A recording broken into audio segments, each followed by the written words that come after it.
बिस्मिल्लाहिर्रहमानिर्रहीम। अस्सलाम वालेकुम। मैं प्रोफेसर डॉक्टर जावेद इकबाल फारूकी हूँ और आप देख रहे हैं मेरे यूट्यूब चैनल हेल्थ एजुकेशन। आजकल हम गुर्दों की बीमारियों और उनके इलाज पर गुफ्तगू कर रहे हैं। आज हम गुर्दे की पैवनकारी यानी रीनल ट्रांसप्लांटेशन पर अपनी तीसरी निशस्त का आगाज कर रहे हैं। आज हम गुर्दे की पैवनकारी के अहम तिब्बी पहलुओं पर बात करेंगे जो आम आवाम के लिए मुफीद साबित हो सकते हैं। तो सबसे पहले तो ये सवाल कि गुर्दे की पैवनकारी क्या है।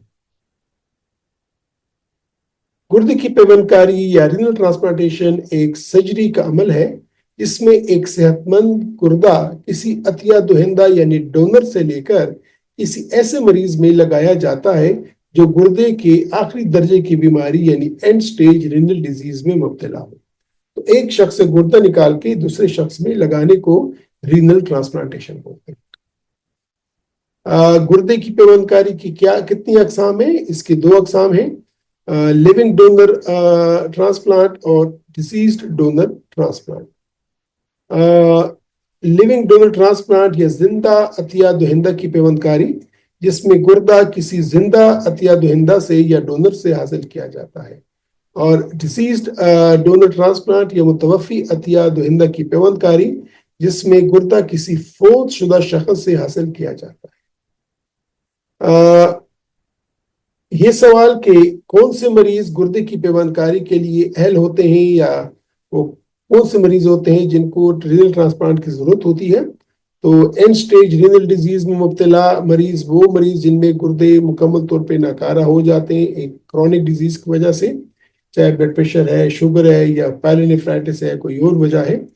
इसके अलावा वो अफराद जिनके गुर्दे नाकाबिले वापसी नुकसान का शिकार हो चुके होते हैं किसी और वजह से, या ऐसे भी अशखास के जो कोई डायलिसिस से कुछ और इलाज कर नहीं पड़ सकते। कौन शख्स गुर्दा अतिया कर सकता है, कौन शख्स किडनी डोनर हो सकता है। तो ये लिविंग डोनर भी हो सकता है और डिसीज्ड मुतवफ़ी अतिया दहिंदा भी हो सकता है। जिंदा अतिया दहिंदा अमूमन खानदान के अफराद करीबी दोस्त होते हैं या बाहर के मुल्कों में जो नेक नीयती से गुर्दा देने वाले अफराद होते हैं वो भी शामिल हैं। जबकि जो दूसरा ग्रुप है वो ऐसे अफराद जो दिमागी तौर पर या कल्बी तौर पर वो मुर्दा हो जाते हैं यानी वो उनकी डेथ हो जाती है, तो उनके अज़ा जिनमें गुर्दे भी शामिल है वो अतिया किए जा सकते हैं बशर्ते कि उन्होंने इसकी विल दी हो, इस पर उन्होंने इसको अपना इरादा जाहिर किया हो अपनी जिंदगी में। गुर्दे की पैवनकारी का तरीका कार क्या होता है। तो इसमें लिविंग डोनर में दो सर्जरीज होती हैं, एक डोनर की सर्जरी होती है और एक पेशेंट की होती है। या अगर डिसीज्ड है वो कैडेवरिक है उसमें भी जिससे गुर्दा निकालना होता है उसकी सर्जरी होती है, गुर्दा निकाला जाता है। इसके बाद जिस शख्स को गुर्दा होता है उसमें गुर्दा लगा दिया जाता है। इसके बाद फिर उसकी अपनी जो वेसल्स होती हैं तो वो ब्लड वेसल्स खून की नालियां उनको एक दूसरे के साथ अटैच किया जाता है। इसके अलावा पेशाब की नालियां यूरेटर्स वगैरह को एक दूसरे के साथ अटैच किया जाता है। तो ये एक बड़ा ही टेक्निकल जॉब है और उसमें दो सर्जरीज होती है। जिस शख्स की ट्रांसप्लांटेशन हो जाए या पैवनकारी हो जाए उसके बाद देखभाल कैसी करनी होती है। तो एक तो ऐसे शख्स को इम्यूनो सुप्रेसेंट दवाइयाँ देनी होती हैं, यानी वो दवाइयाँ जो कि इम्यून सिस्टम को डाउन रखती हैं। रेगुलर मेडिकल चेकअप या बाकायदा तिबी मुआयना करना ज़रूरी होता है। और अगर खुदा न खास्ता गुर्दा रद्द हो रहा है या उसकी रिजेक्शन हो रही है तो उसके लिए ज़रा प्रिएम्प्टिव होना पड़ता है, खुराक में तब्दीलियाँ करनी पड़ती हैं और इसके अलावा तर्ज ज़िंदगी में भी मुस्बित तब्दीलियाँ, लाइफ स्टाइल में भी मुस्बित तब्दीलियाँ लानी ज़रूरी होती हैं। क्या गुर्दे की पैवनकारी से कुछ पेचीदगियाँ हो सकती हैं? जी हाँ, हो सकती हैं। एक तो सर्जरी के दौरान कुछ पेचीदगियाँ हो सकती हैं जो मुख्तलिफ मसाइल हैं। इसके अलावा गुर्दा रिजेक्ट हो सकता है, इन्फेक्शन हो सकती है और स्लो रिजेक्शन भी गुर्दे की मुमकिन हो सकती है।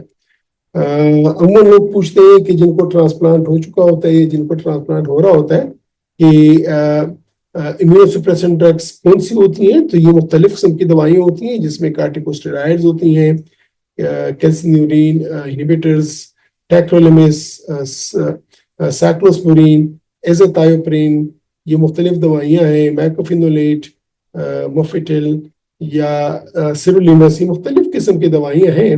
تو یہ آپ کا جو اسپیشلسٹ ہوگا رینل ٹرانسپلانٹ فزیشین، وہ آپ کو لکھے گا اور آپ نے وہ دوائیاں لینی ہوں گی اور ڈرگ لیولز بھی چیک کرنے ہوں گے. گردے کے ٹرانسپلانٹ کے بعد کون کون سے فوائد ہوتے ہیں مریض کو؟ لازماً وہ ایک نارمل زندگی گزارنے کے قابل ہو جاتا ہے، ان کی زندگی کے معیار میں یا کوالٹی آف لائف امپروو کر جاتی ہے، اس کی لانگیویٹی، اس کی سروائیول زیادہ ہو جاتی ہے، ڈائلسس ضرورت نہیں پڑتی ہے، مختلف جسمانی افعال میں بہتری آتی ہے. اس کے علاوہ نفسیاتی فوائد بھی اس کے ساتھ اٹیچڈ ہیں. پاکستان میں گردے کی پیوند کاری کی کیا سچویشن ہے؟ پاکستان میں زیادہ تر بلکہ تقریباً سارے ہی لیونگ ڈونر رینل ٹرانسپلانٹ کیا جاتا ہے، اور اس کی وجہ یہ ہے کہ کیڈاورک لیور ٹرانسپلانٹس مختلف ثقافتی، مذہبی اور ایون بنیادی ڈھانچے کی مختلف پیچیدگیوں کی وجہ سے یہ ممکن نہیں ہو پایا ہے. پاکستان میں گردے کی پیوند کاری کرنے والے بڑے بڑے ادارے ہیں. اس میں Sindh institute of urology and transplants Karachi شامل ہے، Pakistan kidney and liver transplant Lahore یہ شامل ہے، گمبٹ لیور ٹرانسپلانٹ خیرپور یہ شامل ہے، شیخ زید اسپتال لاہور شامل ہے، پشاور میں یہ انسٹیٹیوٹ آف کڈنی ڈیزیزز اور بھی شفا انٹرنیشنل ہاسپٹل اور بھی بہت سارے انسٹیٹیوٹس ہیں جہاں پہ الحمدللہ پاکستان میں بڑی کامیابی کے ساتھ رینل ٹرانسپلانٹس کے پروسیجرز ہوتے ہیں. پاکستان میں یہ کیڈاورک لیور ٹرانسپلانٹ کیوں نہیں ہو پایا ہے؟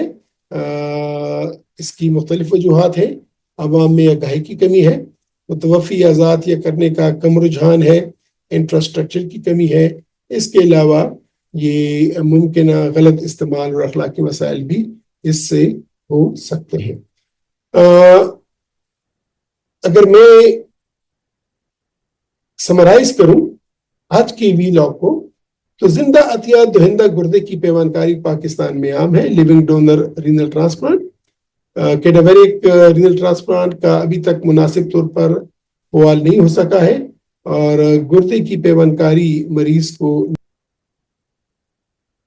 اگر میں خلاصہ پیش کروں آج کی ویلاگ کا، تو living donor renal transplant Pakistan میں عام ہے. کیڈاوریک رینل ٹرانسپلانٹ کا ابھی تک مناسب طور پر انتظام نہیں ہو سکا ہے، اور رینل ٹرانسپلانٹیشن مریض کو نئی زندگی دے سکتی ہے اور دیتی ہے. تو ناظرین، آج ہم نے دیکھا کہ لیونگ ڈونر رینل ٹرانسپلانٹ نہ صرف گردے کی ناکامی کے شکار مریضوں کے لیے زندگی کا دوسرا موقع فراہم کرتی ہے، بلکہ یہ عطیہ دہندہ کو بھی کسی کی زندگی بدلنے کا موقع دیتی ہے. پہلی نشست میں ہم نے جمال اور ایمان کی کہانی سنی، جہاں ایک بہن نے اپنے بھائی کو نئی زندگی دینے کے لیے بے لوث قربانی دی. یہ صرف ایک طبی عمل نہیں بلکہ محبت، قربانی اور خاندان کی طاقت کی علامت بھی ہے. اگر آپ صحت مند ہیں اور کسی کی مدد کرنا چاہتے ہیں تو آپ بھی گردہ عطیہ کرنے پر غور کر سکتے ہیں کہ آپ کا یہ فیصلہ کس کی زندگی بچا سکتا ہے. میں آپ سب کو گردوں کی بیماری اور عطیہ کے متعلق مزید جاننے کی ترغیب دوں گا. اپنے ڈاکٹر سے مشورہ کریں، لوگوں میں آگاہی پھیلائیں، سمجھائیں کہ گردے کی ناکامی زندگی کا خاتمہ نہیں بلکہ پیوند کاری ایک نئی امید دے سکتی ہے. اگر آپ عطیہ دینے کے اہل ہیں یا کسی ایسے شخص کو جانتے ہیں جو عطیہ کر سکتا ہے، تو یہ کس کی زندگی بچانے کا موقع ہو سکتا ہے. یہ ہماری گردے کی پیوند کاری پر گفتگو کا اختتام ہے. آپ کے ذہن میں کوئی سوال ہو یا کوئی تجربہ شیئر کرنا چاہتے ہو تو کمنٹس میں ضرور لکھیں. میں آپ کے سوالات کے جوابات دینے کی کوشش کروں گا. کل سے ہم ایک نئے اہم موضوع پر گفتگو کا آغاز کریں گے، تو میرے ساتھ رہیے گا. تب تک اپنا خیال رکھیں. خدا حافظ.